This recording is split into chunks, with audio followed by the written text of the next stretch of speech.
Crush noon versus crush ngayon. Hindi porkit mahal ka, hindi ka lulukuhin.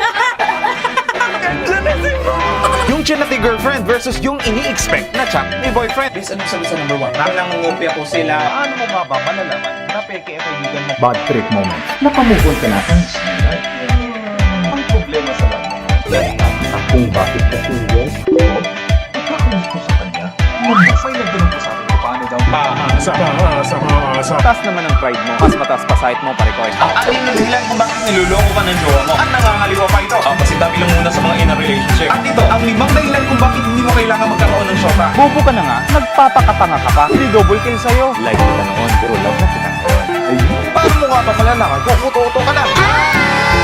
Naguguluhan ka ba? Nagtatanong kung gusto ka ba niya? Ikaw na lang yun. Slowly ang hindi ko mahal mo. May mga New Year's Bento. Nag-post. Hindi ka makakapag-Facebook. Game over. Tayo, ganda mo.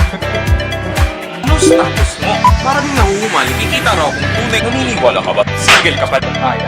Katawa. Malalaman. Sa pungo ko si Duterte na naligaw. Iba, mahan. Pag ako, mahan. Yung bahay. Uto. Saan ka to? Mga doon. Ka naman nyo. So, paano kung naraman mo na daw? Nasa profesyon. Kadalasan, pero may 11 signs. Nakakapagandang lalaki. Ako si Super Kaloy. Hello everyone, my name is Super Kaloy. And I live from Dumaguete City.